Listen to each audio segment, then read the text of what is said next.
kumene ndithu kuli msonkhano wa atolankhani umene wayitanitsa ndi a National Registration Bureau amene achanda NRB amenewa ayitanitsa atolankhani kuno kuti apereke update pa exercise imene akhala kupanga yopanga register anthu osiyanasiyana kuti akhale ndi ma national registration cards, ma national identity cards, komanso azathe mwina kukhala ndi mwayi oponya nawo vote.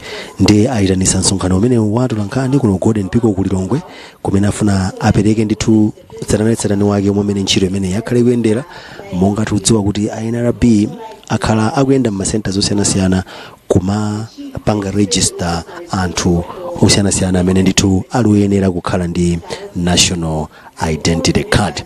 Ndiye pakadali pano kwa amene mukumvera pa Zodiac Radio, kwa amene mukuonera pa Zodiac Television, komanso kwa amene mukuonera pa Zodiac TV Facebook page, mukhale pomwepo chifukwa nkhani imene ndiyofunika kwambiri kuti mtundu wa Malawi tidziwe kuti kodi National Registration Bureau ntchito yomwe yakhala ikugwira ija yakhala ikuyenda motani. Ndiye tsiku lake lero masanano tikhale tikumva zambiri zokhuzana nkhani imeneyi. Ndithu pakadali pano tipereke kuti timve zambiri ku msonkhano umenewu.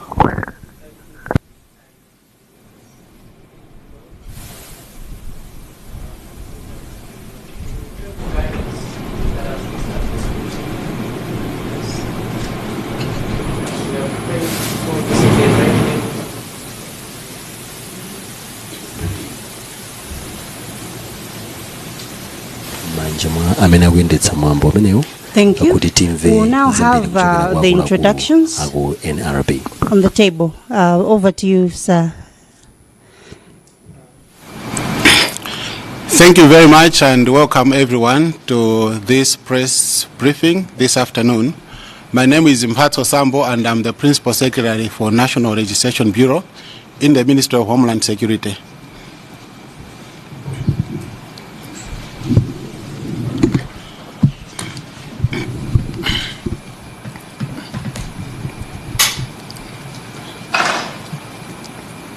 Thank you very much. Good afternoon. My name is Noel Chukungu.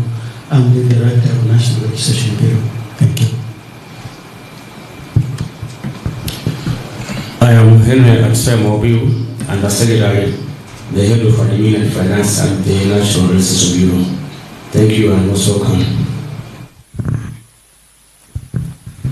Thank you. My name is Godfrey Zulu, the Deputy Director for NRB. Thank you. Good afternoon. My name.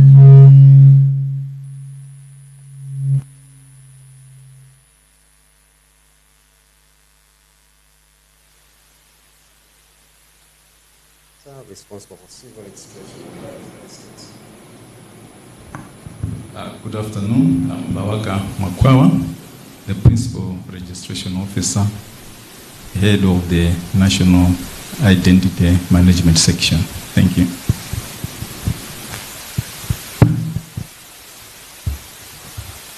We'll now have introductions from members of the media. Very quickly, introductions.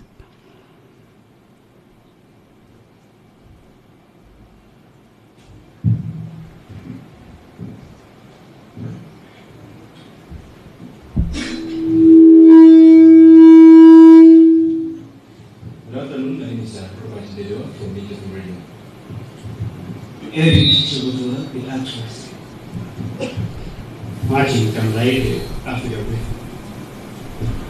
Good afternoon. I'm Smart Chariga from Kasumbe Radio. My name is Senator Sisa from Kato Radio. President Chongwe from Ladies. I'm Robert Chandilira, Planter Signal Radio. I'm Farida Muhia, Television Islam. I'm Moise Gausi from Times. Good afternoon. I'm Esna Garawe from Ring Remote State Radio.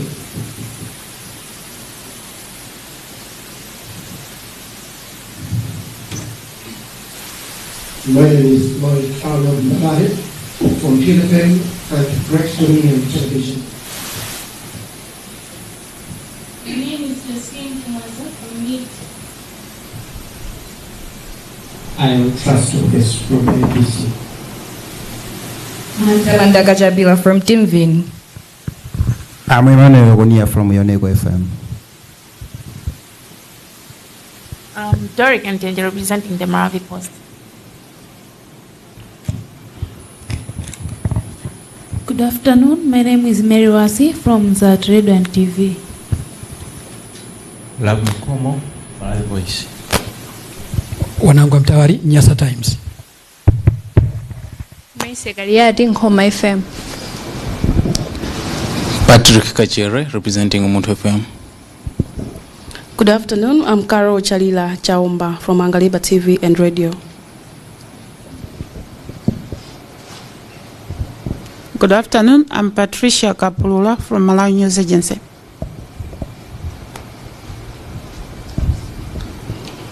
Thank you very much. We appreciate you taking your time to come and be a part of this press briefing. We will now have remarks from the Director of NRB, Mr. Noah Chikungu, who will then call upon the Principal Secretary to also make his remarks. Over to you, sir.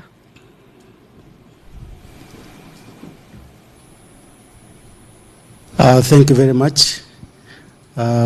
The Principal Secretary of the National Registration Bureau, Mr. Sambu, staff from National Registration Bureau, members of the media, and also have our National Registration Information System Project Manager, Mr. Zamalik from UNDP.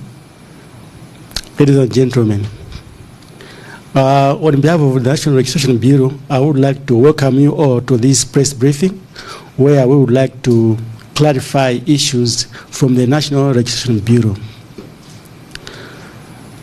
The National Registration Bureau was established by the Act of Parliament of 2010, and our mandate is to manage the National Registration Information System.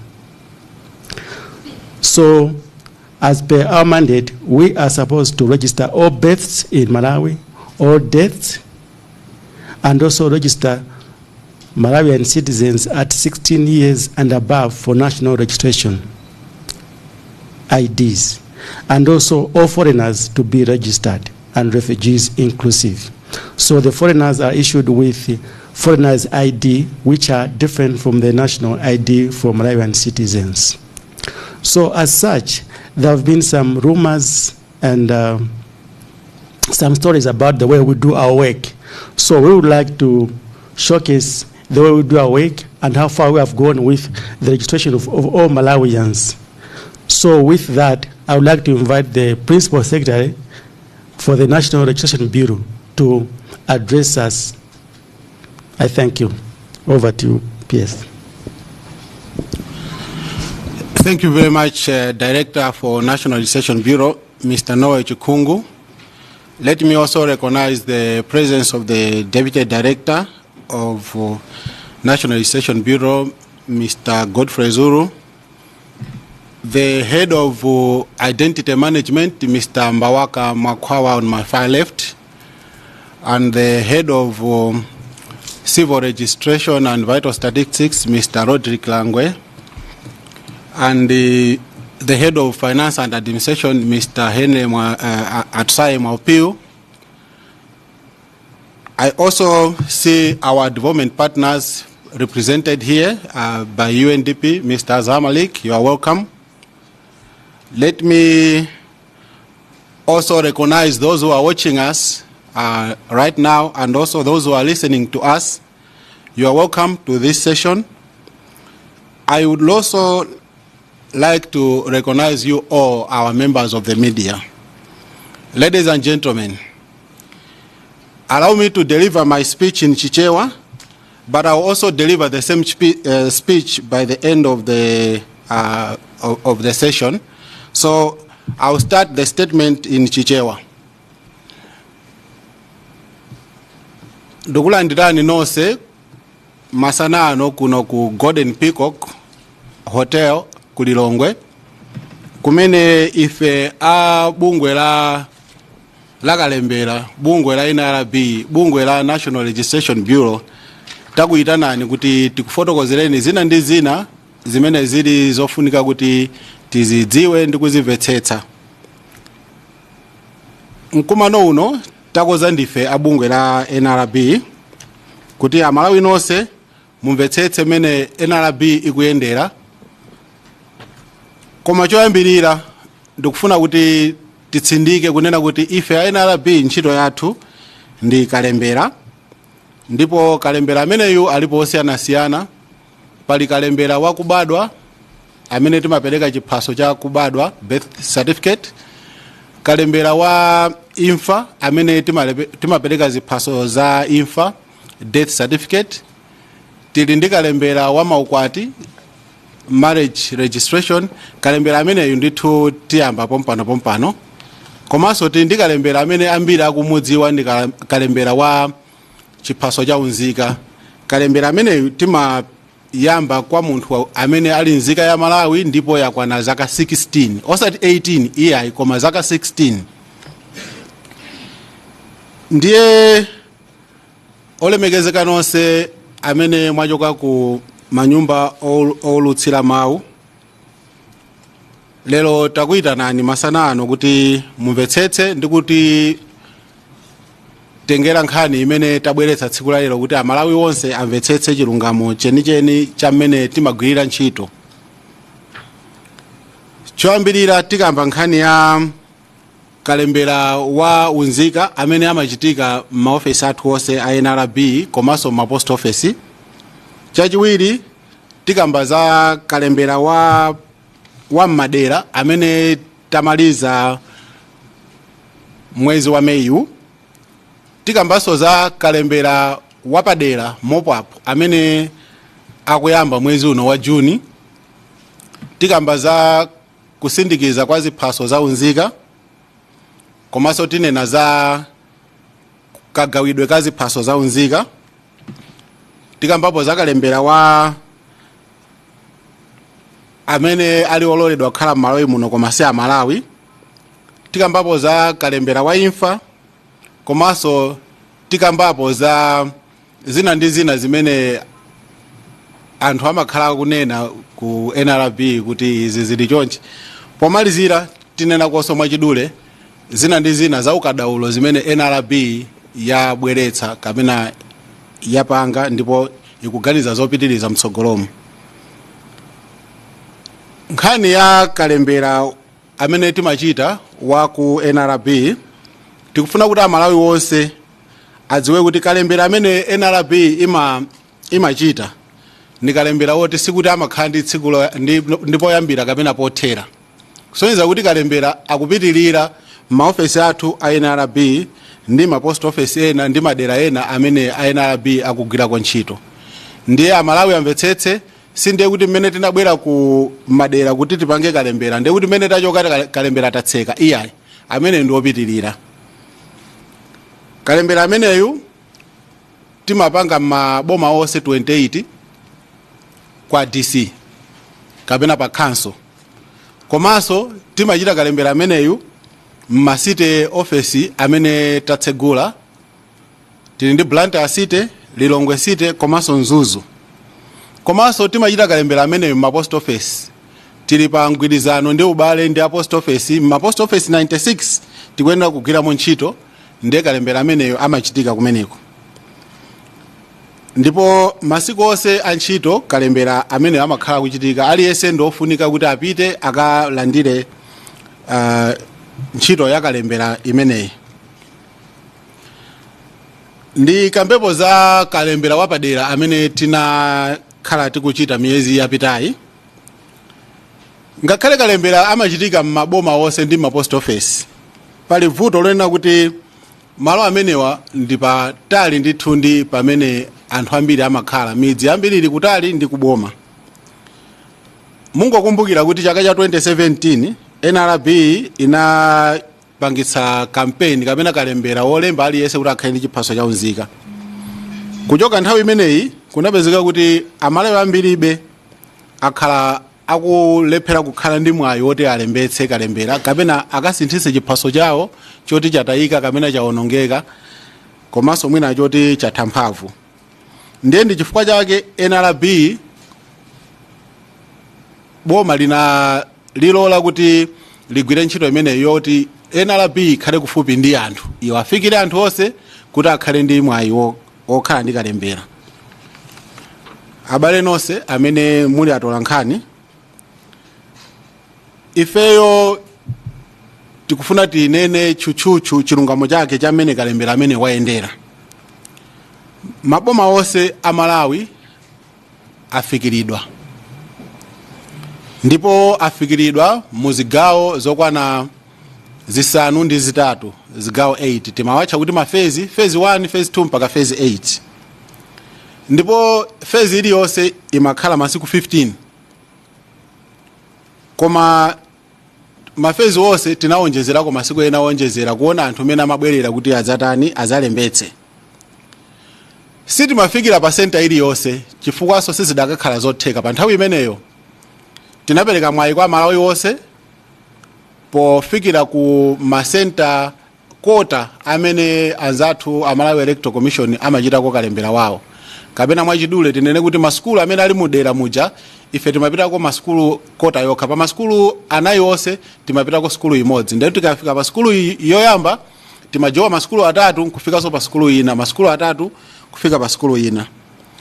Ntchito yakalembera pa boma kapena pa council imayendetsedwa ndi komiti imene imatchedwa District Registration Task Force. Ndipo wamkulu woyang'anira ntchito za NRB pa boma paja amene timamutcha head wa NRB District Registration Office amathandizira kagwiridwe ntchito ka District Registration Task Force imeneyi. Komanso full council imene ma MP athu, makansala komanso ogwira ntchito za boma pa boma limene lolo amatithandiziraso ntchito za kalembera zimenezi. Pamene bwana DC amene ali bwana mkubwa pa boma limenelo amakhala kuti iyeyo ndi mwamalamulo ndi district registrar, kusonyeza kuti wamkulu wakalembera boma lililonse ndi a DC. Pamene wamkulu wa office ya NRB pa boma panja amachokera ku office ya NRB. Wamkulu woyang'anira ntchito za NRB amamuthandizira DC ngati district registrar kuti agwire ntchito yake bwinobwino popereka technical support. Ntchito ya bwana DC ndikuonetsetsa kuti kalembera akuyenda bwino mboma lakelo, ndikuonetsetsanso kuti akupereka uphungu woyenerera kwa maofisala a NRB kudzera kwa mkulu wa office ya NRB pa boma paja. Komanso amatithandizira ndithu kusolva kamena kuti kuyankha mavuto ena ndi ena amene akunenedwa akalembera mu boma lawo. Mu nthawi imene ya kalembera wa madera tafikira masenta okwana 1250 mu boma lonse, mu dziko lonse lino la Malawi, maboma onse 28. Ifeyo a NRB timapereka ma registration officers kapena kuti anyamata akalembera awiri pa senta iliyonse, cholinga choti azithandizana pamene wina akupuma kuti akapeze chakudya. Komanso anthu athu olemba ogwira ntchito imeneyi akamachita kalembera amene anaphunzitsidwa ntchito yawo ndikuonetsetsa kuti ndondomeko zimene anapatsidwa pogwira ntchito azizitsatira. Mwachitsanzo amaonetsetsa kuti amene waperekera umboni kuti munthu alembetsedwe mu chiphaso cha unzika ndiwoti makolo ake apereka umboni umenewu ndipo amasayinira pa fomu paja kulumbira kuti tikukulolani kuti mumulembe munthu uyu ndi woyenerera ndi Malawi ndipo ali ndi zakaso zoyenerera. Komanso timapempha mboni ziwiri zochoka ku madera, komanso timapempha amfumu kuti achitire umboni munthu asanalembedwe kuti apatsidwe chiphaso cha unzika. Anthu onse tanenawa amayenera kuti apereke chiphaso chawo cha unzika kutsimikiza kuti iwo akuchitira umboni kuti tikuvomereza kuti NRB mumulembe munthu uyu ndi nzika ya Malawi ndipo alibe choletsa china chilichonse.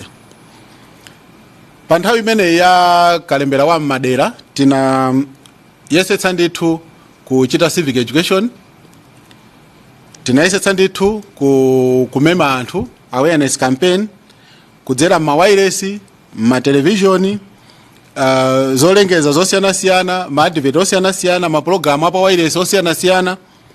Komanso tinabwera ndi njira ya makono yotumiza ma message a anthu kwa anthu kuti awuzidwe kuti kalembera akuchitika m'madera mwawo. Tinatulutsa maposters olondelera kuti kalembera akuchitika uku, komanso chigalimoto cha mkuza mawu chimayenda madera onse. Timazunguliranso ndi magalimoto osiyanasiyana kapena m'misika kuwauza anthu kuti adziwe kuti ntchito ya kalembera dera lawo yafika. Ma social media, WhatsApp, Facebook ndi zina zotero, komanso ma press release. Tikuthokoza mafumu onse Malawi muno, komanso ma community leader onse, atsogoleri onse kapena adindo amene takhala tugwira nawo ntchito pa nthawi imeneyi. Iwo anatithandiza ndithu pokusa anthu kuti azibwera adzalembetse. Anatithandizanso nthawi zambiri poyang'anira anyamata athu kumudzi kuja kuti ntchito yawo iyende bwino.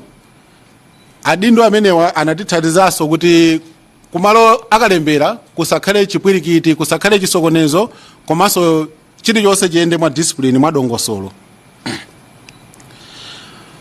Ndiye pa nthawi ino ndikufuna ndipitirire kufotokozerani Amalawi nonse kuti kodi mafezi amenewa tikunenawa, phase 1 kufika phase 8 anaenda bwanji.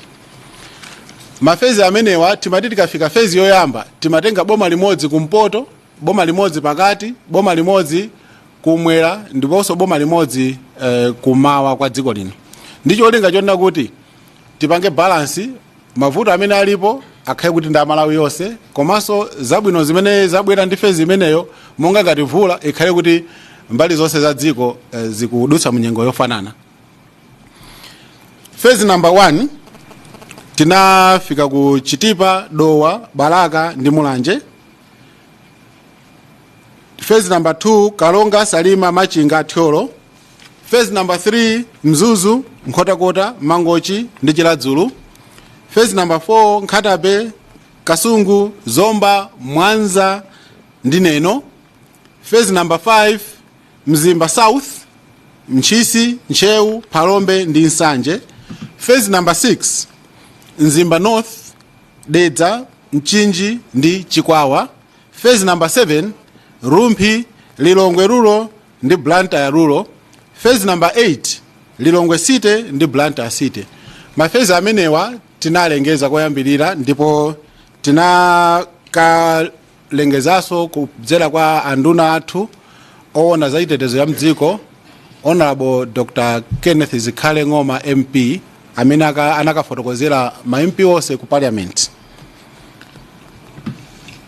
Tsopano ndingokambako pa manambala amene tafikira pali pano. Mwachidule ife NRB ndife osangalala, tikuthokozani kwa kutithandiza kwanu. Pa nthawi imeneyi tadutsa target imene timayembekeza. Timayembekeza kuti tilembe anthu 1,500,000, koma target imene tadutsa ndithu. Tili ndi ma statistics onse amene tili nawo pa boma lililonse. Chifukwa cha nthawi mwina ndi zingonena ma percentage. Poyamba Balaka timayenera kuti kuyembekeza ku National Statistics Office NSO tiyenera kukhala ndi anthu 293,120 amene akwanitsa zaka 16.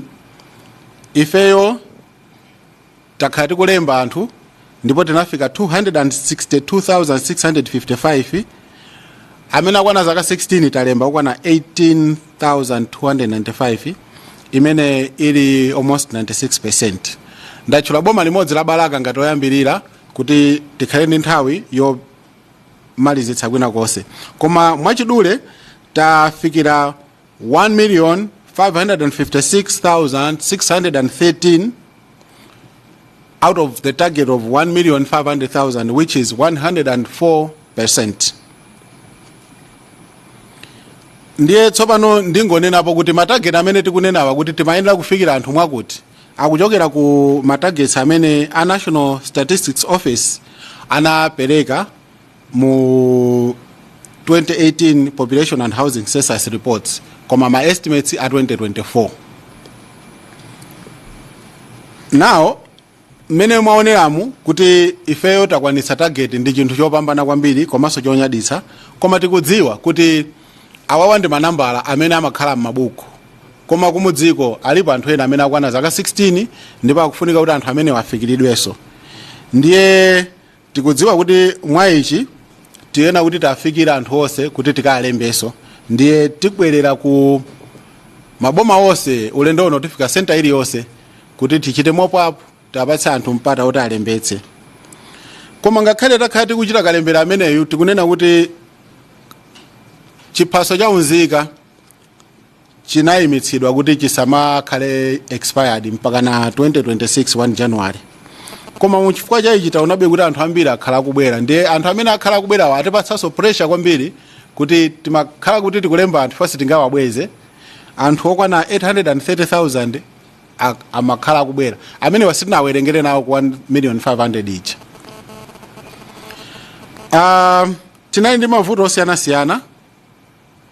Mavuto amene tinali nawo mwachitsanzo ndi kuchedwa kwa malipiro kuti tigwire ntchito yathu komanso kuti alipire anthu, komanso mavuto a makina athu akalembera ambiri mwa iwo ndi ofoka, komabe boma latichitira bwino kuti tikugula makina ena onjezera ena afika kale, komanso kusoweka kwa mphamvu za magetsi madera mwina, komanso ngakhale tinafikira masukulu timajowa atatu kufikira sukulu ya namba 5 ngati kota ya masukulu onse timapezeka kuti pamene tikujowa distance kukula kwambiri ndi anthu ambiribe anakhala kuvutika kuti atani abwere kudzalembetsa ku NRB.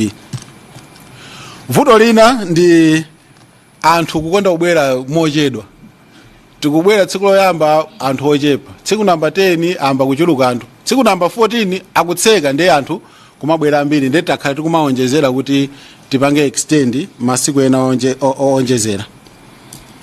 Tikuvomereza kuti ena mwa mastafu athu ndipo ena tinayimitsa ntchito zakalembera ameneyu samachita bwino, samalankhula bwino ndi anthu. Ndithu panali mavuto a customer care, mavuto andokhazikika koma mutitsimikiza kuti pali panopa zayamba kuchepa ku NRB chifukwa cha mmene management inasinthira. Komanso timakhala ndi mavuto ena a anthu oti ntchito si yawo sakalembera akubwera ndi kuti mupange ichi kapena musapange ichi. Ndingonjezeraponso kuti mabodza Malawi tinazolera kuti chikakhala kuti ndichabodza ndi kuchithamangira ndi chizungulire kwambiri, koma zikakhala zabwino osanena ndiye munene kuti pano patalemba anthu ndithu over 100%. Mabodza amene amapezeka kuti akupereka pressure kwa anthu amene akugwira ntchito, komanso ngakhale ma managers timakhala kuti tikulimbana ndi kuti tiziyankha zinthu panga gratify zinthu zoti wina wake wangodzuka nkungolemba kuti pakuti pakuchitika zakuti. Koma chilichonse chikakhala kuti chikuchitika choti sicholongosoka ifeyo sitimanga anthu. Chonde Malawi muzikanena ku polisi imene muli nayo pafupi, komanso mukanenenso kuyenda napiko kuti ifeso tiawuze ya polisi. Ndiye pamavuto ngati amene wawa mwachidule takhala tikuthamanga kwambiri ndi anthu athu amene amagwira ntchito za makompyuta IT, komiti ija yapaboma ija ya District Registration Task Force, a DC amene mwina munaona ena ma DC amakhala kuti akuzungulira nawo kuonetsetsa kuti kalembera boma lawo lija ayende bwino. Komanso ma technical staff yathu adindo kumudzikuja ambiri takhala tikugwira nawo ntchito kuti atithandizire kupanga resolve mwayichite kuti zikomo anthu nonse mwatithandizira kuti ntchito imene itheke. Koma ndingonenaponso kuti kalembera uyuyu pali panopa tipati inclusive ndi waulere. Tisamve ndithu kuti anthu akulipira ndalama chifukwa choti afuna alembedwe, zimenezo sizololedwa. Tisamve kuti anthu akugula mafomu kapena akugulitsa mafomu, ogulayo ndogulitsa osewo ndolakwa chifukwa mafomu tili nawo ambiri kuti aliyense amufikire. Ndiyeso zomanda kuti mafomu atha wina wake atabisa zimenezozo bwanja Malawi titachepetsa. Ndicholinga choti aliyense alembedwe akhale ndi mwayi oti alembedwe kuti akhoza kukhala nzika ndikudziwika kuti ndi nzika ya Malawi. Ndikambepo za legislation imene ikubwerayo imene tikuti mopo apo pa chizungu koma munjichewa kalembera wapadera. Amene iyo tikuyembeza kuti ayamba mwina cha pa 10 Juni pa timayenera kuti tiyambe pa 1 Juni, koma maofisa athu anali otangwanika. Tinena kuti chatangwanitsa ndi chani, tikupanga zinthu zambiri maofisa athu ndotangwanika ndithu. Cholinga chakalembera amene tikufuna kuti aliyense amene sanakhale ndi mwayi wolembetsa pa nthawi imene tinali ndikalembera wa mmaderayo akhale tsopano ndi mwayi. Tikayamba pa 10 June tiyenda ndithu mpaka na August. Plani ndiona kuti miyezi 4 imeneyi tikhale kalikiliki kukusa aliyense kuti akhale kuti walembetse. Ndipo asiyana ndikalembera amene tachita pambuyo pa kusiyana kwake nkwakuti mama tizina kuti phase 1 boma ili ndili tingopita kumaboma kucha mafezi ajazi chitika momwemo ndekuti aziti phase 1 mwina tiye number 1, phase 2 azipita tiye number 2 mpaka na kuonetsetsa kuti mu boma lija palipose tafikira, palipose aliyense wapatsidwa mwayi woti alembedwe. Tikuyembekeza kuti tifika kuma centers okwana 5002 ndiye kuti tikwanitse chimenechi tikulemba anthu ntchito a temporary odutsa 1000 kuti atithandizire kuonjezera kwa mastafu athu a NRB amene alipo kale. Tikufuna kuti wina asatinamizire kuti ife ntchito takanika chifukwa ntchito timagwira mothandizana ndi aliyense a NRB othandizana ndi inu atolankhani komanso adindo kumudzi kuja. Ndiye tionetsetse kuti mwayi umene tikubweretsawu aliyense awugwiritse ntchito kuti aliyense akhale ndi mwayi woti alembetse. Pamavuto amene naja kuti mwina ndalama zimatha kuchedwa pena ndi pena tikungopempha komanso tikhati kupempha kwa oyenerera kuti azitipatsa ndalama nthawi yoyenerera kuti chilichonse tikwaniritse. Kusindikiza ziphaso zaunzika. Ziphaso zaunzika za NRB zimene timapereka kwa Malawi tinakumana ndi mavuto osiyanasiyana kusindikiza chaka cha 2021 pamene ziphaso 3 million zinapezeka kuti zatha mphamvu zapanga expire komanso anthu ambiri akwana zaka 16 tikuyenda kuti tiwalembe. Ndiye zimene tachita pali panopa tadula pakati ntchito ya isindikiza ziphaso tapatsa manijala wake, ntchito yo gawa ziphaso tapatsanso manijala wake, kutanthauza printing manager, distribution manager. Komanso tabweretsa mashifti kuti anthu azigwira ntchito usiku ndi usana. Tagula maprinter onjezera nyuwani kuonjezapo maprinter ena akuluakulu ina ndija tinapanga lonji munabweranso. Komanso tasindikiza ziphaso 1 million offshore. Ziphaso zimene zasindikiza kunja kwa dziko lino chifukwa choti tinaona kuti tikufunika chithandizo kuti zitero. Menenso tinapangira 2017 ziphaso zonse zinasindikizidwa kunja kwa dziko. Tinaona kuti printing kalekalero mwina chama 2021 timaprinta ziphaso 250, ziphaso 100 zina 100 ndi 50. Tinayesetsa kukwera kufika pa 2500. Panopa tikuprinta ziphaso pafupifupi 15,000 pa tsiku imene ili 6,000%. Amene amadziwa masamu akhoza kuti kuoza pamene popo koma ndi nambala yayikulu ndithu zimene tikuchita kwa NRB. Mwachitsanzo kuchoka January kufika May 2024 NRB yasindikiza ziphaso zoposa 600,000 close to 1 million pamene mbuyomo ndetu bwezi tunena kuti ziphaso zochepa kwambiri. Kugawa ziphaso zaunzika pa nthawi imene tipite ndikalembera wa padera nthawi imene iyi tikhala tikugawaso ziphaso zaunzika zimene sizinagawidwe. Ndiye tabwera ndi njira ya makono imene tikuitcha document tracker ndi software imene yalembedwa ndi ife eni ake NRB. Software imeneyi taphunzitsa anthu onse maofisa athu kusonyeza kuti kadi iliyonse ikuyenera kuti ipangidwe scan ikhale mu system imeneyo. Ngati kadi yapangidwa scan molakwika kuti ndi yakunsanje yapezeka kuti ili kunkhotakota ndiye kuti tiyiona kuti kadi imene ndi nkhotakota tiyibwezeretsa. System imene itithandizira kwambiri kuti makadi onse tizapanga follow komanso Amalawi azitha kupanga follow status ya kadi yawo. Ndiye tikupempha kuti Amalawi onse ndithu akhale ndi mwayi wolandira ziphaso zawo zaunzika mwasangasanga. Andi tikuyembekeza kuti kuchoka pano pafika August tikhale kugawa ziphaso zoposa 2 million. Ntchito ndi yayikulu, tikupempha chithandizo chanu. Anthu amene si Amalawi koma ali ku Malawi kuno akupemphedwa kuti nawonso alembetsedwe kuti alandire chiphaso chawo cha chiphaso sikhala chauzika chiphaso cha obwera cha alendo kula Malawi okwanira 50,000 amene tikwena kuti tafikire ndiye pali panopa tili ndi 2,000 okha amene tinalembetsa ndiye tikupempha Malawi wonse kuti amene sala Malawi awathandizire akalembetse. Birth registration tikamaliza ntchito imene ya kalembera wapadera tibwera ndi kalembera wa kubadwa. Pali panopa tafikira achichepere okwana 3.5 million amene tawalemba komabe kwatsala anthu makamaka 7 million amene sanakwanitse zaka 16 amene akwena kuti alembetsedwe akhale ndi chiphaso chakubadwa.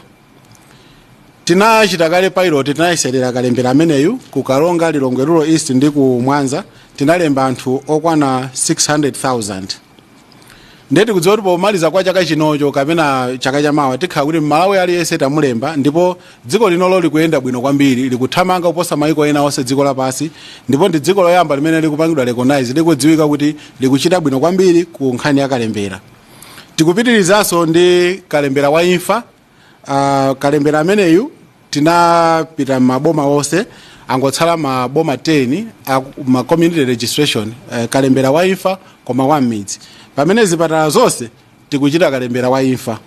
Pali pano talembako anthu pafupi 200,000 amene ali over 100,000 kuti adziwike mu system mwathu kuti amenewa anatisiya ndipo akudziwika kuti sakuyenera kuoneka ngati anthu amoyo.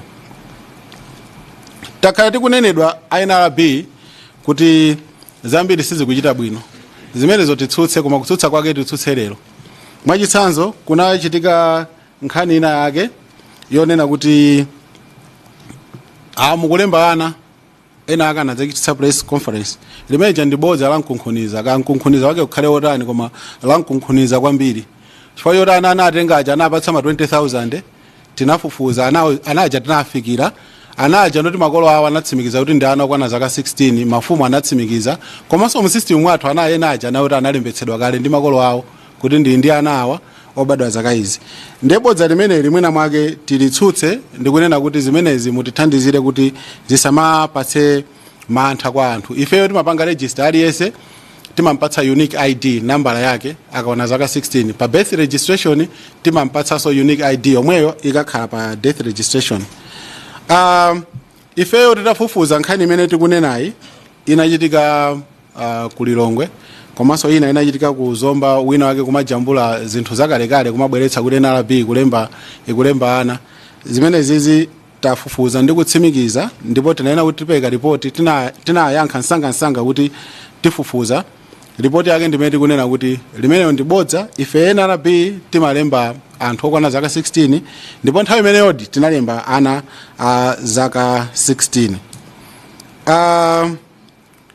Aliyense amene analembedwa 2020 amene amayembekezedwa kuti ndi wachichepere marekodi awo anapangidwa freeze ndi amachita kubwera yekha mmodzimmodzi kuti ineyo sine mwana ndi timadutsa so process yoti titsimikize. Ndi ma innovations ambirimbiri amene tapanga ku NRB mwachitsanzo document tracker software imene tanenayo yondi izisonyeza kuti ID yapulintidwa kapena sinapulintidwe sinasindikizidwe yanyamuka yafika pakuti pano pa mwini wake wayilandira. Tabwera ndi digital identity solution kuti malo mongokhala kuti ID ikhale chiphaso chokha mukhoza kukhala nayonso mu phone ngati mobile wallet komanso tikhoza kuonanso kumapanga check liveness kuti kodi munthu uyo ali moyo komanso tabwera ndi solution ya biometric verification imene ikuyeseredwa.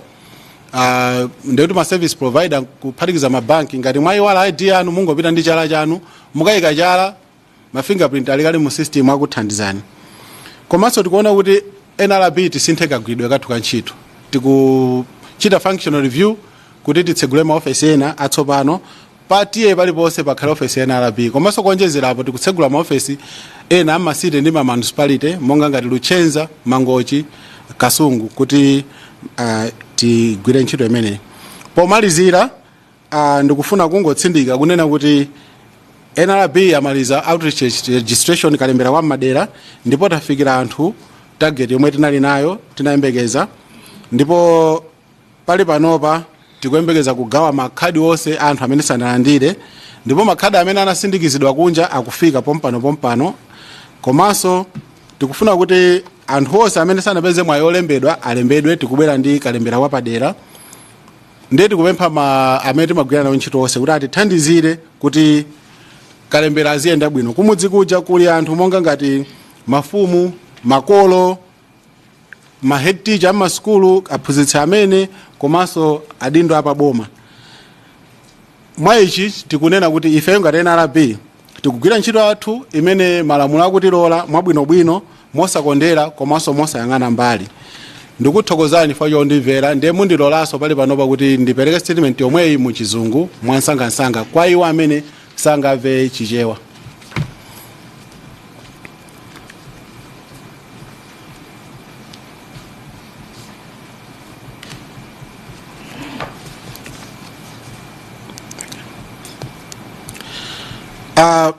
Let me welcome you once again to this press conference which has been organized by the National Registration Bureau to brief Malawians on the progress made regarding the implementation of the Bureau's mandate. Let me at onset confirm and remind all Malawians that the NRB is mandated only to implement, coordinate, manage and maintain the national registration and identification system in Malawi. That is to register every birth, death and those citizens who have turned 16 years and above for the issuance of certificates, birth certificates, death certificates and national IDs. In the near future, we are starting marriage registration. All the preparations have been completed and we'll be transferring this mandate from the Registrar General to NRB. Members of the media, ladies and gentlemen, in the press conference today, I will be making a statement to the nation through you, members of the media, on the following issues. Number one, national ID outreach registration in all districts and in all post offices.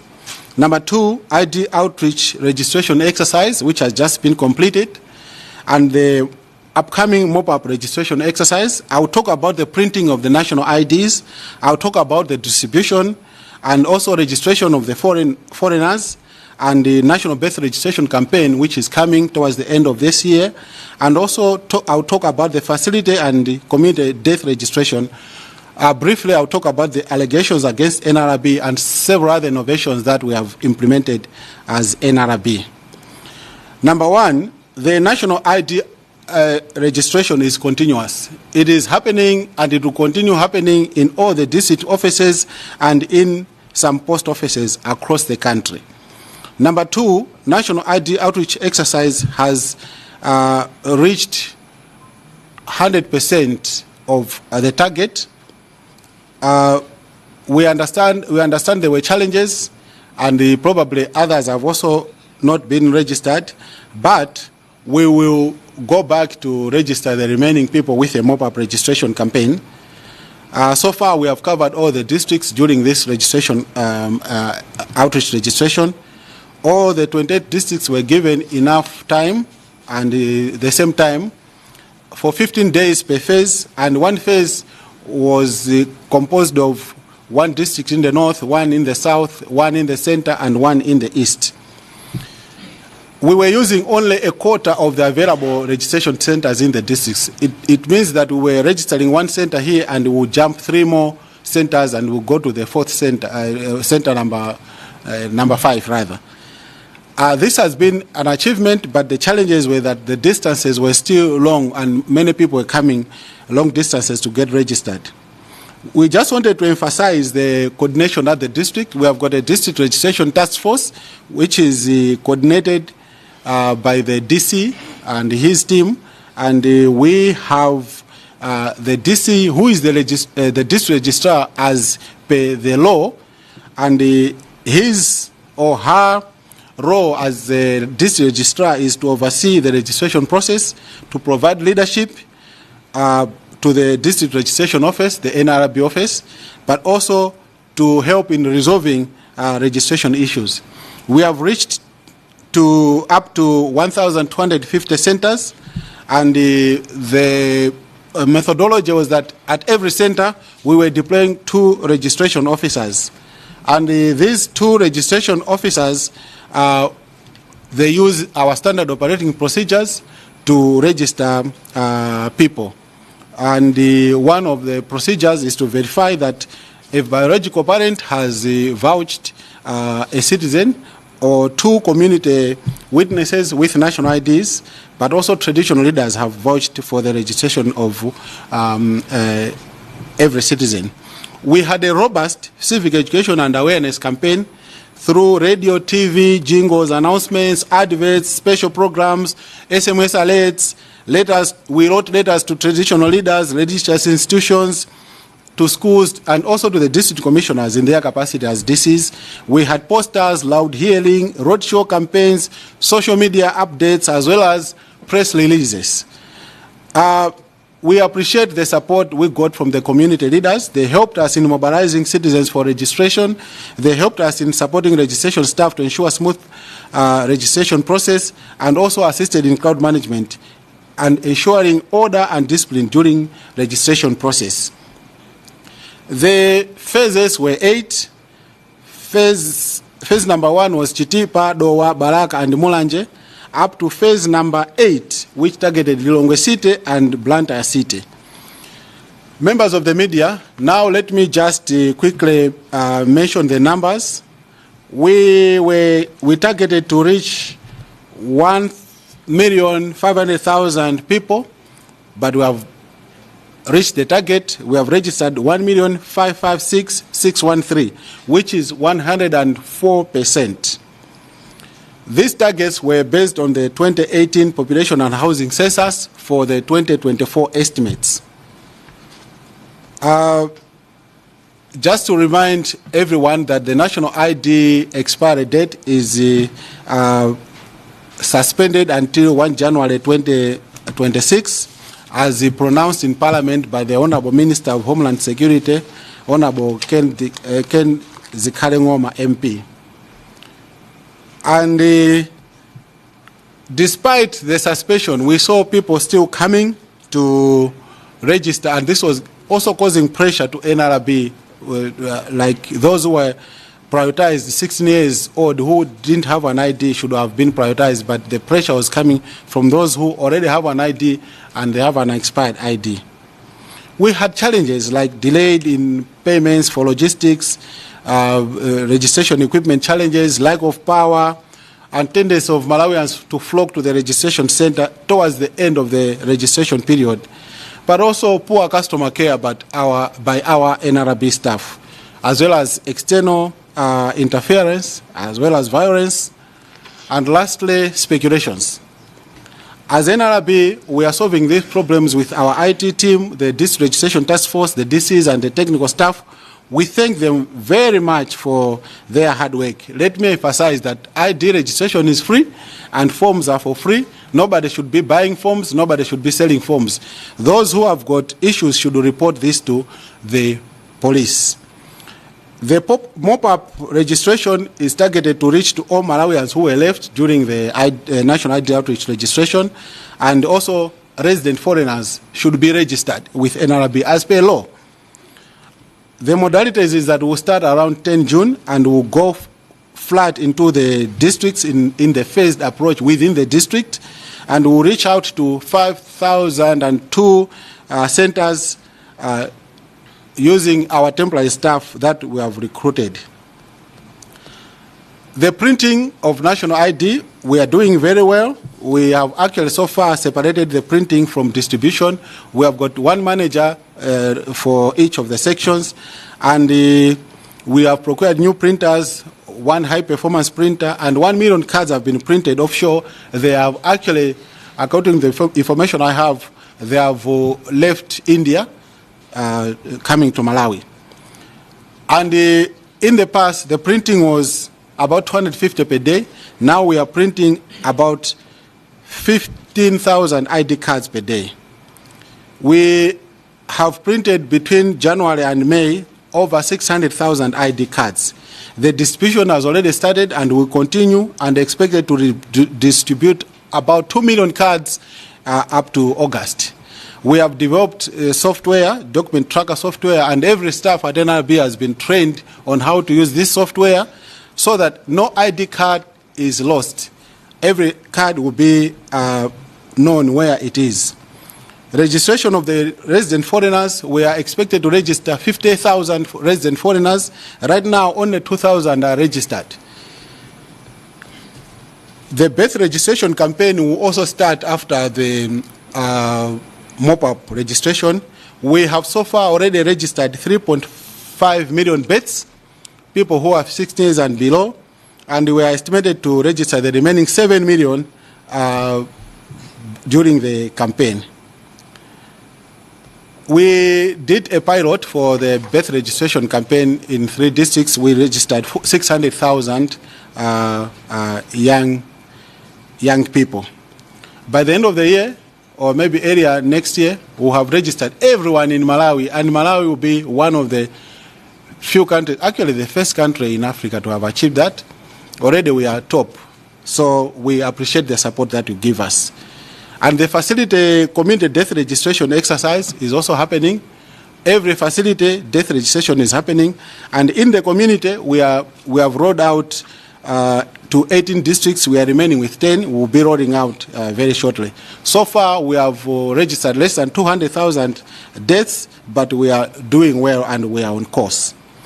There are allegations about NRB that by some concerned citizens that we are registering underage. Let it be known that NRB registers from 16. So whatever age is put, yes, it's below 18, but we register from 16. But those people, they concerned citizens paraded. We reached out to them, we reached out to the chiefs and their parents and confirmed that those people are actually over 16 years old.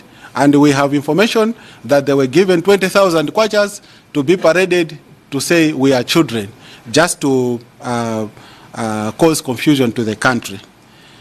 Members of the media, let me quickly confirm that we also have got innovations. Those innovations we have, number one is the document tracker software I've just talked about, that every ID will be identified and known where it is. And we have a digital ID solution. You can have it in a mobile wallet, in your mobile phone. We are piloting that. We have also biometric verification system.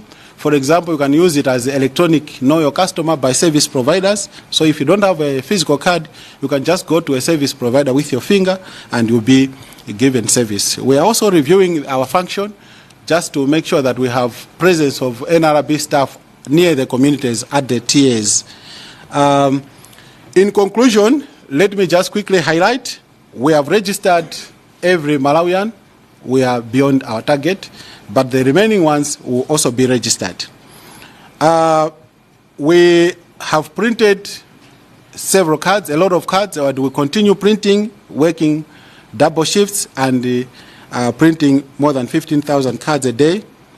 And we are asking the community groupings like the parents, the village chiefs, school headmasters and teachers, as well as district officials, as well as NRB staff to help mobilizing people to come to get registered, but also to come to collect their ID. Ladies and gentlemen, members of the press, I thank you very much for listening, and we are now ready to take questions. Thank you very much. Thank you very much to the Principal Secretary responsible for the National Registration Bureau for giving us your remarks. We may now take questions from various members of the press. Please introduce yourself and the media house that you're from, and then ask your questions. Thank you. Okay, we'll do 2 rounds of questions very quickly. Yes.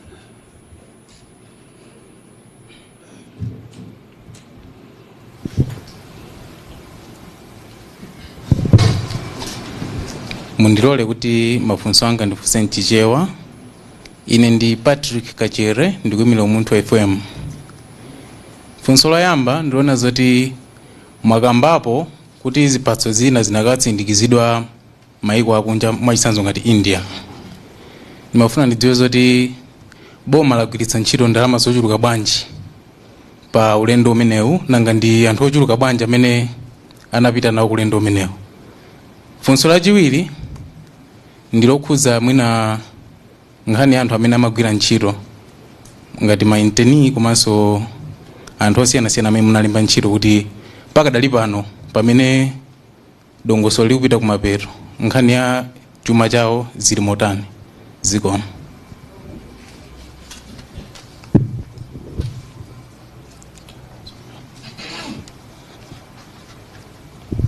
Ine ndi Doric Ntenje kuchokera ku Malawi Post. Ndini mafunso awiri. Funso langa loyamba, Malawi ambiri akudandaula kuchedwa kutuluka kwa ziphatso. Ndikutengera kuti mufunanso kuyamba program ina yonena kuti anthu ayambenso kulembetsa. Zitenga nthawi yochuluka bwanji kuti muyambe kupereka zoyambirirazi. Kachiwiri mwanena kuti mufunanso kuyamba kupanga marriage certificate. Akhale osiyana bwanji ndi amene akumatenga anthu pano ku court. Zikomo.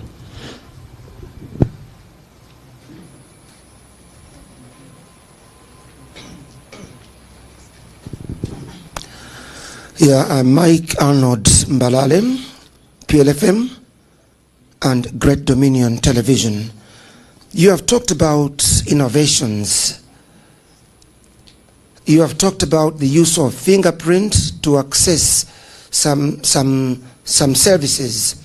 How soon shall you be working with the Malawi Police Service in order to track burglars or thieves where they use fingerprints and they take a long time to catch the thieves?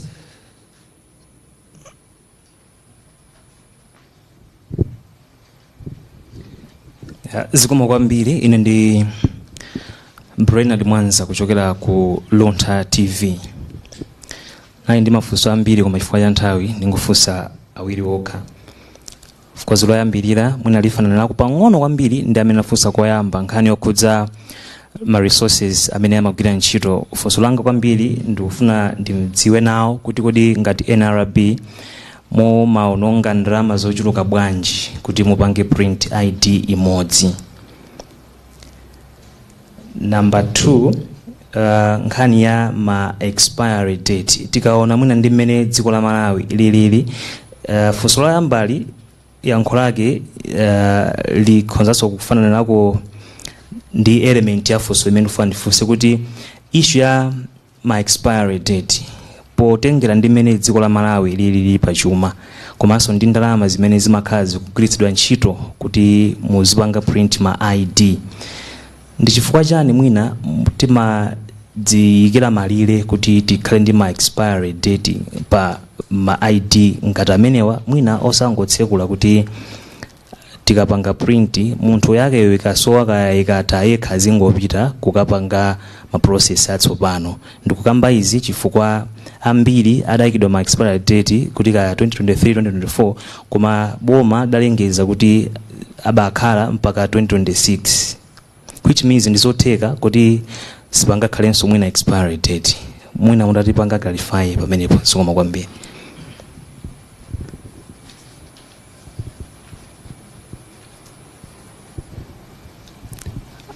Robert Chandirira from Blantyre Synod Radio. I have 2 questions. The first question is on your data. You have talked of registrations, you have several phases.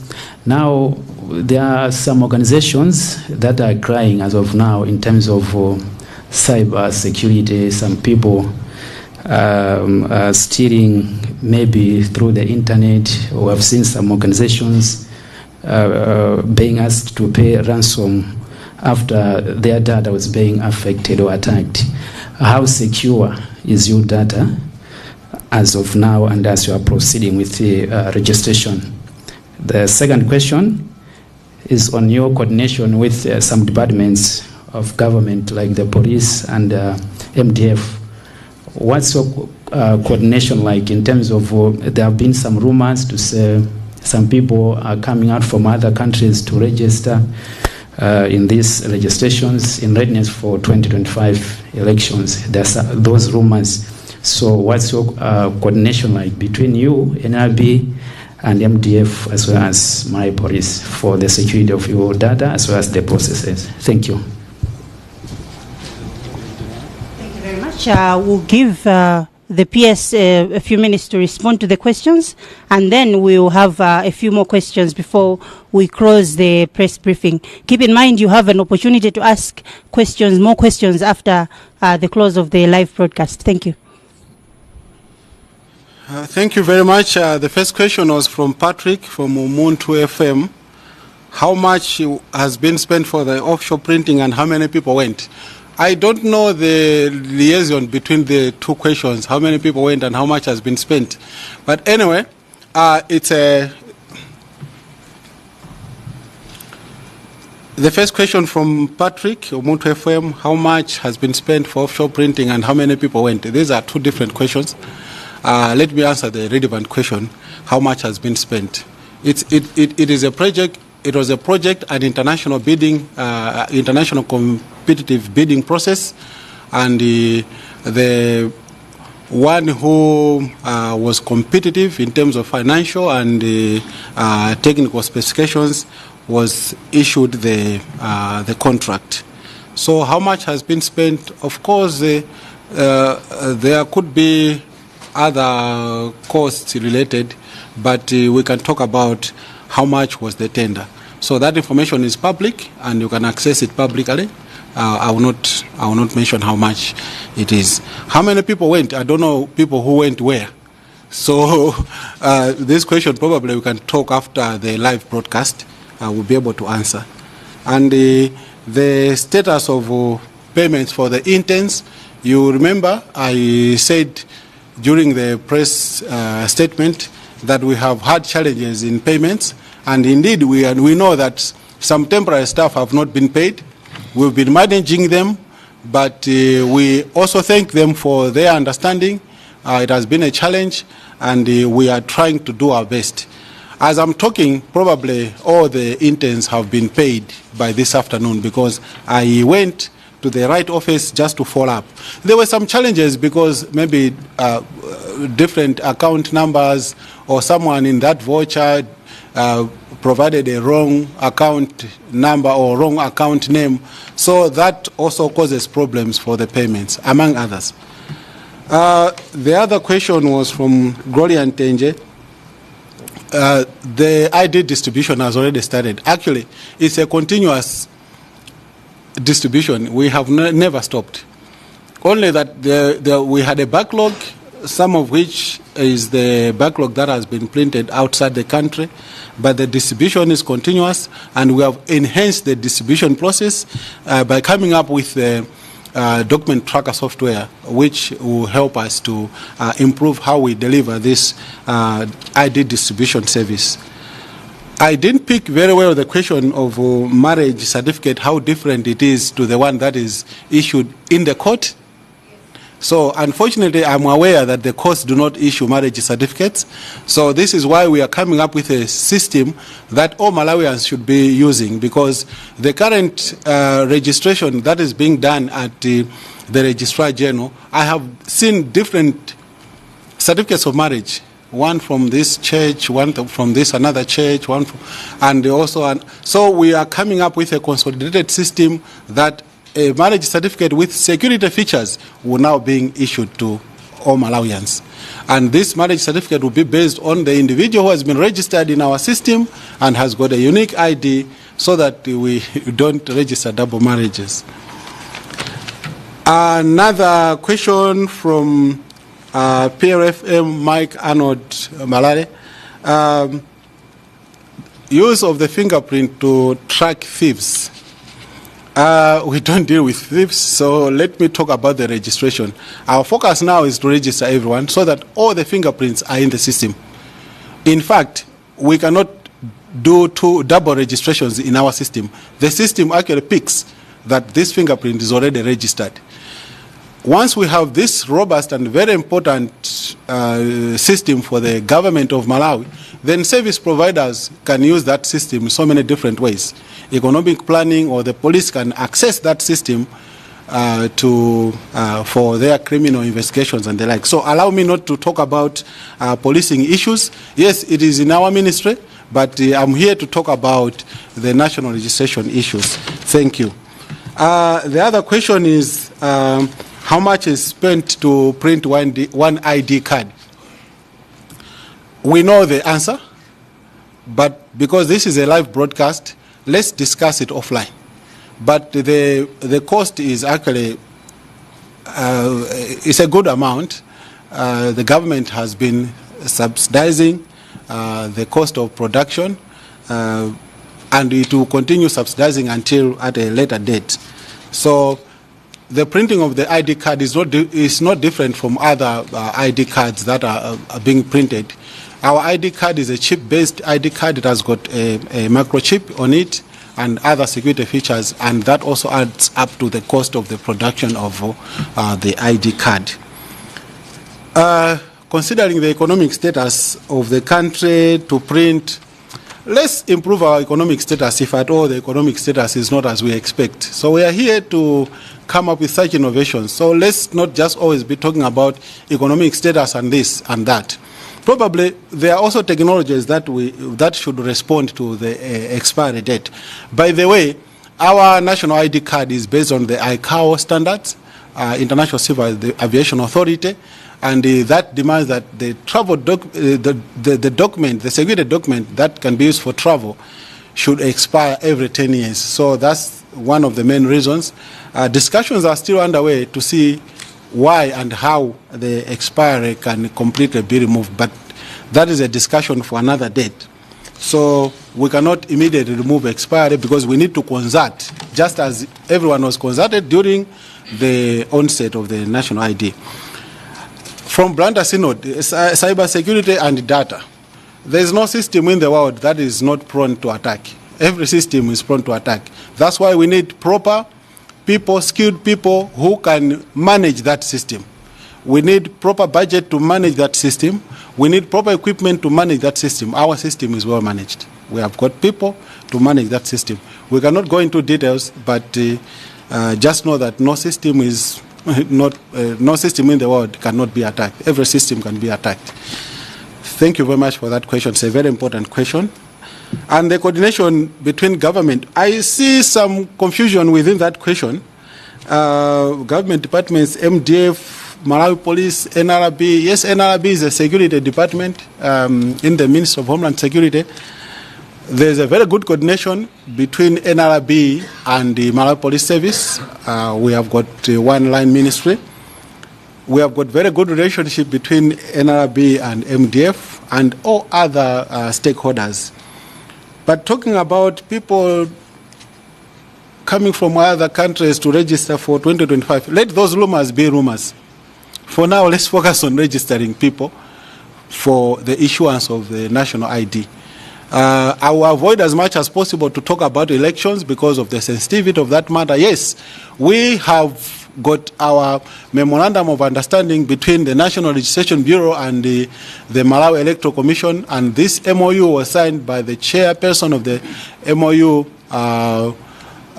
Justice Chifundo Kachari, and our Honorable Minister of Homeland Security, Honorable Kenzi Karengoma.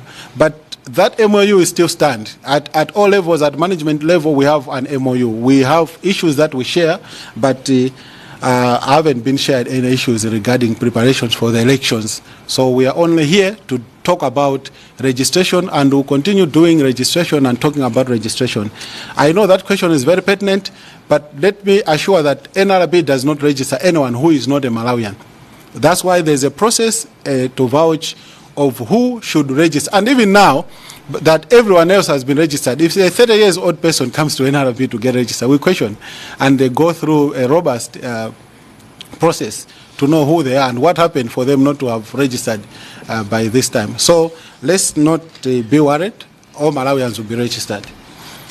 I think I've completed all the questions. Thank you.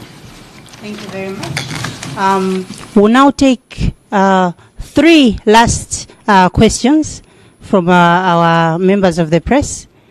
3 questions.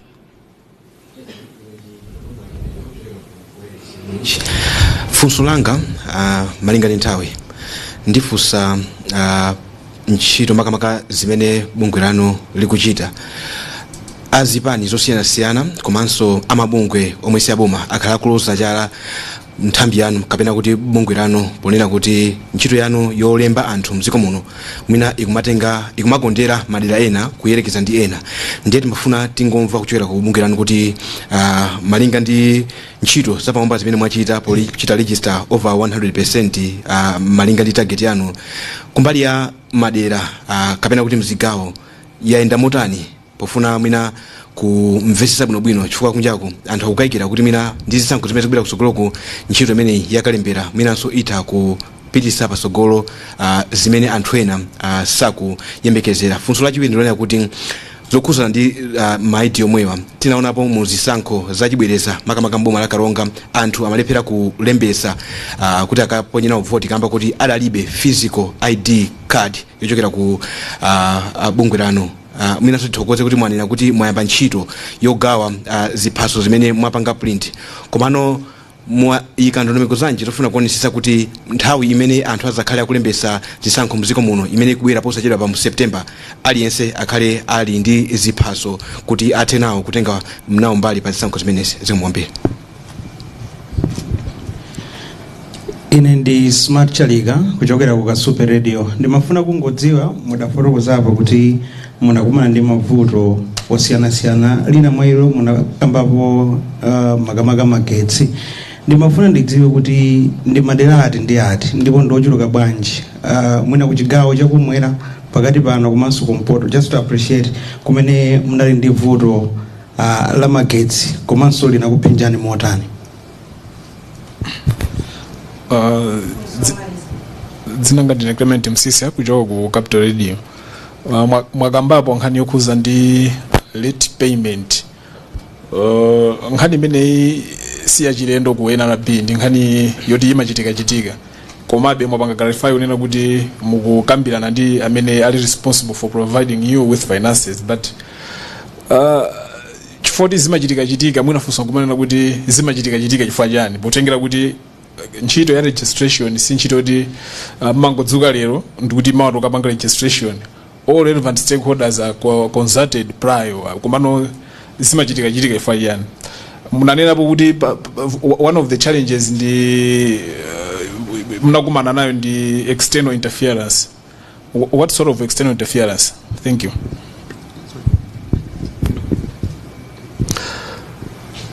Dzinanga ndine Robert Galuwa kuchokera ku Zodiac. Funso langa ndoti anthu akamakatenga ziphaso zawo maka kulilongwe ku ofesi ya kulilongwe akumauzidwa kuti apereke ndalama. In short kuchitika ziphuphu zomaveka kuti akafuna kutenga ndalamazi there is a demand ya payment ndalama ikwana 10,000 kwacha. Azodiac if we have some of the evidence that we collected ndeti mafuna mungoti longosolera pamene pakuti zikuyenda bwanji zikomo.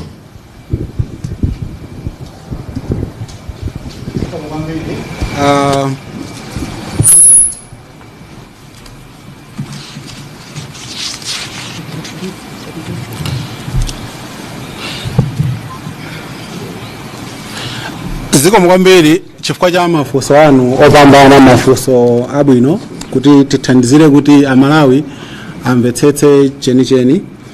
Ndiyankha mothamanga ndikuwuzidwa kuti nthawi khangati yatha takhalitsa kwambiri pa nthawi imene timafuna tikhale pano. From Robert Mbetewa ku Midzi munanenapo za ma political parties ndi CSOs akumadandaula kuti madera ena akumakonderedwa zimene zonse zoona. Ndanena kale pa nthawi ya kalembera ameneyo kuti tinayika mafezi ndipo fezi iliyonse timayigawa kuti dera lililonse la Malawi muno likhale mu fezi imodzi. Ndiye ngati pali madera ena mwina ntchito sinagwirike bwino mwina munthu akungoona dera limene lolo koma nthawi zambiri zimakhala kuti dera lililonse lili affected ngati kugwavula ikugwavula madera onse. Ndiye ngati pali mavuto amenewa ife tilokonzeka kuti anthu atifikire kuti tathandizire koma motsimikiza ndikunena kuti NRB ntchito yathu yakalembera siyima ndipo madera amene kalembera amachitika madera onse ndiye palibe kukondera. kukalonga anthu ena analephera kuvota chifukwa choti analibe chiphaso cha unzika. Bwanji tisiyanise nkhani yovota ndi kukhala ndi chiphaso cha unzika. Ndeti kachotsa nkhani yovotayi ife timangopereka ziphaso zija kuti munthu uyu akatsegulira bukhu la ku banki kapena akavotera kapena akatengera chiphaso cha paulendo. Koma zimene zinachika kukalonga tinamva ndithu kuti anthu ambiri anasokonekera amaona ngati kuti akalembetsa mavoti ndi kasilipi kachapandira ku NRB. Ndi chifukwa anachedwa akatenga ma ID awo ku district registration office pakalonga paboma kwa DC zinavuta. Koma ndikungofuna kunena kuti tikakhala ndi ma activity ngati amene timakhala maofisa athu amakhala kuona kuti kuli chisankho kukalonga ndiye kuti mwachitsanzo kalonga ndi dziko limene boma limene talemba anthu onse. Talemba ana onse komanso talemba akuluakulu onse. Ndi anthu aja amene kuti ziphaso zawo akatenge pa office ya kwa DC chifukwa ziphaso zambiri tinali titasindikiza kale kwa amene analembetsa pa nthawi imeneyo. Ndi vuto limeneyo tinalimva ndipo tikupepesa kwa amene zinachitikira choncho. Koma ndi vuto lonena kuti mwina mwake anadzatiuza ifeyo mochedwa. Koma kupita patsogolo tikuona kuti kuwaphunzitsa anthu civic education ndi chinthu chofunika kwambiri. Ndi phunzironso limene taona kuti anthu onse akuyenera kuti azikhala ndi chiphaso chawo, tizionetsetsa kuti aliyense ali ndi chiphaso chawo. Andi parabwera funso lina lonena kuti ndi madera ati amene magetsi anavuta. Inachoka kwa Smart Chalera ku Kasupe. Magetsi anavuta kwambiri nthawi ya mvula. Mwezi wa January, February, March. Ndikukhulupirira kuti phase imeneyi ambiri madera onse amakhala kuti akudandaula kuti chifukwa makina athu aja ngati kulibe magetsi timagwiritsa ntchito masola. Ndi masola aja ngati kuli mvula amakhala kuti masola aja akuvuta kwambiri. Ndi chifukwa chinanso chimodzi chimene tapangitsa kuti tibwerenso ndi kalembera wina wapadera kuti tifikirenso madera amene aja andikalembera amene achitika nthawi imene kuti kulibe mvula. Komanso tikugula makina atsopano anangochedwa pang'ono kwa makina amene atithandizira mu kalembera mmene mumu. Ndiye mwachitsanzo munanena kuti madera ake ndi ati ndikhoza kungonena kuti phase 5 ndi phase number 6. Phase 5 kunali Nzimba South, Nchisi, Nchewu, Phalombe ndi Sanje. Phase 6 kunali Nzimba North, Dedza, Mchinji ndi Chikwawa. Amene wawa kalembera anachitika nthawi ya mvula kwambiri.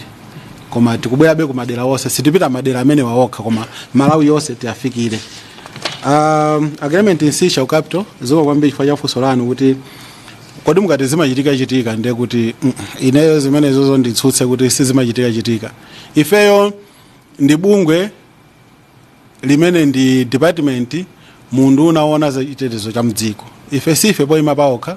Ife sitikoza ndalama zathu timachita ukapempha koma tikuthokoza boma limatipatsa ndalama zathu mokwanira. Ndipo amatimvetsetsa management yathu imaonetsetsa kuti ione kuti zonse zofunika ndi chani.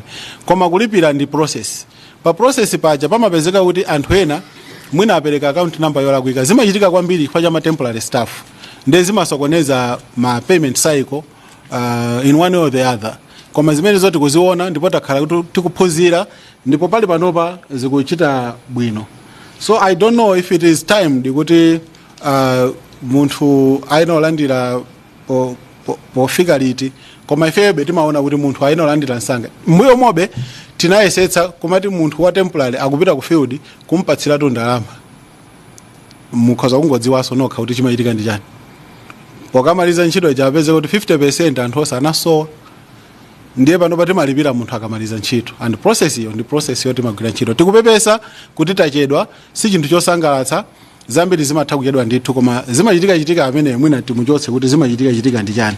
Ndi zinthu zoti tonse ngati Malawi tikonze pamodzi ngati muli ndi maganizo ena mukhoza kubwera mutipeza tichita bwinobwino. Kuchokera ku Zodiac limene ndi funso lomalizira. Robert Kaluwa mukunena kuti ku NRB kuli Lilongwe anthu akumapereka ndalama kuti atenge ziphaso zawo zaunzika. Ndipepese malo mwa Malawi onse khalidwe limene si khalidwe labwino. Ngati zikuchitika ku NRB ndikupepesa kuti zimenezo zikuchitika koma ndikupasani chitsimikizo ichi kuti zimenezo ngati zikuchitika zikutha pompano chifukwa choti zaka ziwiri zikupitazo chama 2021 mukumbukira kuti vuto limene linali likulu kwambiri.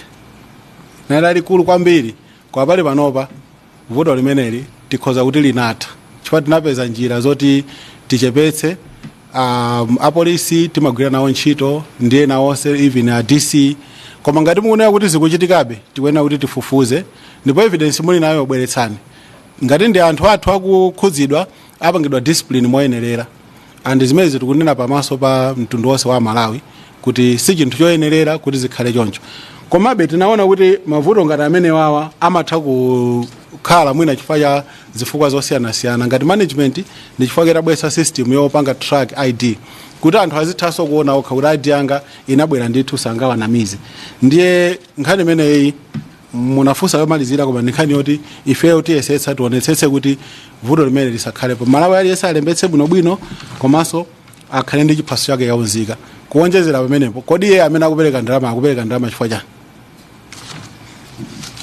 zikomo. Thank you very much to members of the press for being a part of this briefing. We'll have a quick closing prayer from a volunteer before we have questions, additional questions from members of the press. We all have a chance for private interviews. Over to you, sir, for a closing prayer. Let us pray. Our Heavenly Father, we are thankful this afternoon for the time that you gave us. Thank you, Lord, for the speech that has been given and everything that has happened here. We pray, Father, that you be with us and be with the management of NRB and also the media. In the mighty name of Jesus, we've prayed. Amen. Thank you very much. We have now come to the end of our press briefing. Thank you all for your attention.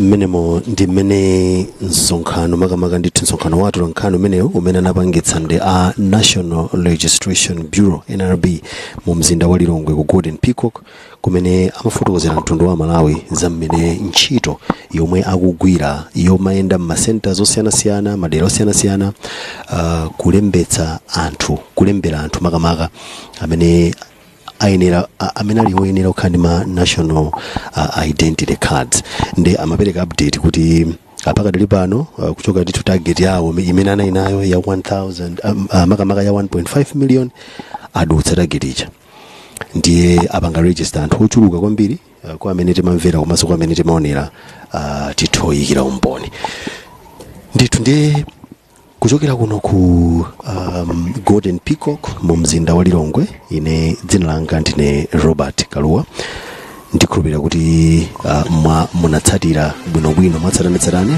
pa Zodiac Radio komanso pa Zodiac Television ndi pa Facebook page yathu Zodiac Online. Malo mwa Rogers Kuma amene ndithu anali pa makina a internet kuonetsetsa kuti konse kumene muliko dziko lililonse lomwe muli mukuonera Zodiac.